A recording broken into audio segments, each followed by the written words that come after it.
ওকে।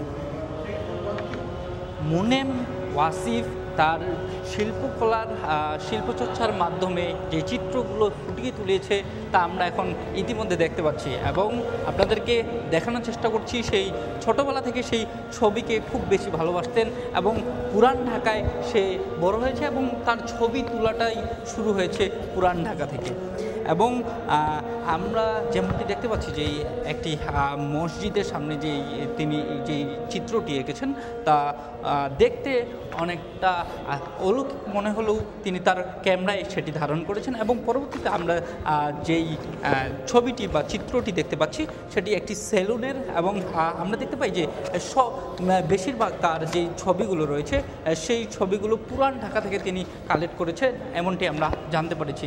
এবং তার উপরে যদি আমরা দেখতে পাই যে একজন শ্রমিক আসলে তিনি হাঁস নিয়ে বাজারে যাচ্ছেন এমনটা মনে হচ্ছেন, মাথায় করে হাঁস নিয়ে বাজারে যাচ্ছেন এমনটা আসলে মনে হচ্ছে। এবং তারপরে যদি আপনাদেরকে দেখানোর চেষ্টা করি যে এখানে কিছু পশু আসলে মারা গেছে বা তাদের ভুঁড়ি সেখানে পড়ে রয়েছে, তার পাশেই বাসা আমরা দেখতে পাচ্ছি দুইজন শিশু সেখানে আসলে তাকিয়ে রয়েছে। এইভাবেই পুরান ঢাকার মানুষজন ঘনবসতি এলাকায় বসবাস করে। তিনি হয়তো তার চিত্রকলায় তেমনটি দেখাতে চেয়েছেন এবং সেখানকার যেই বাড়ির দরজাগুলো হয় তিনি সেটি দেখানোর চেষ্টা করেছেন এবং পানি বা গ্যাসের লাইনের যেই পাইপগুলো থাকে তিনি তার চিত্রকলায় সেটি দেখানোর চেষ্টা করেছেন। এবং আমরা দেখতে পাই যে পুরান ঢাকার যেই চিত্র রয়েছে দর্শক তার পক্ষান্তরেই তিনি পুরোটাই তুলে ধরার চেষ্টা করেছেন তার ছবির মাধ্যমে।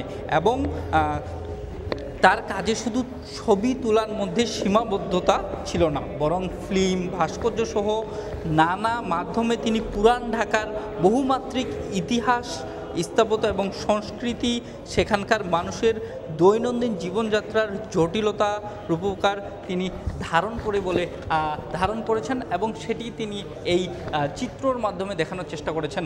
এবং আজ আমরা আপনাদেরকে সেই আর্ট গ্যালারি থেকে তার যেই চিত্রগুলো রয়েছে তিনি যেই কয়েক বছর ধরে সেই চিত্রগুলো তুলেছেন সেই চিত্রগুলো আপনাদেরকে দেখানোর চেষ্টা করেছি। তিনি বিভিন্নভাবে সেই পুরান ঢাকার ঐতিহ্যকে তুলে ধরার চেষ্টা করেছেন এবং তার প্রতিফলন করেছেন মোহাম্মদ ওয়াসিফ। তিনি 2015 এবং 16 সালে বেঙ্গল ফাউন্ডেশন প্রদত্ত সুবীর চৌধুরী প্র্যাকটিস যে গ্র্যান্ডের সুবাদের খেয়ালে চলচ্চিত্র নির্মাণের কাজ শুরু করেন এবং প্রায় 4 বছর ধরে নির্মিত শিল্পকর্মটিকে তিনি বাস্তবে কল্পনার হিসেবে বর্ণনা করেন।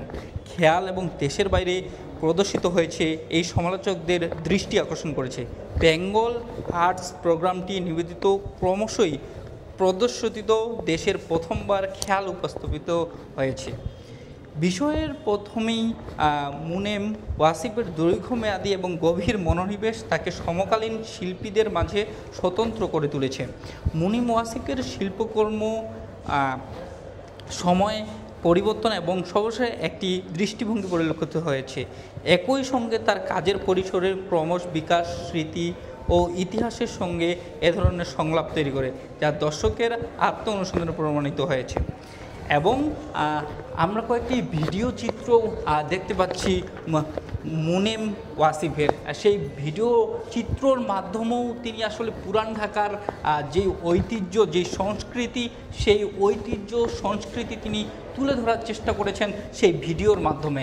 এবং তার বেড়ে ওঠা বলা যায় যে সেই পুরান ঢাকা কেন্দ্রিক, যার কারণে তিনি তার শিল্পচিত্রের তার বেড়ে ওঠা আসলে সেই পুরান ঢাকায় এবং তিনি এই পুরান ঢাকাকেই কেন্দ্র করে তার শিল্পকর্মটি এবং যেই চিত্রগুলো রয়েছে সেগুলো ফুটিয়ে তুলেছেন দর্শক।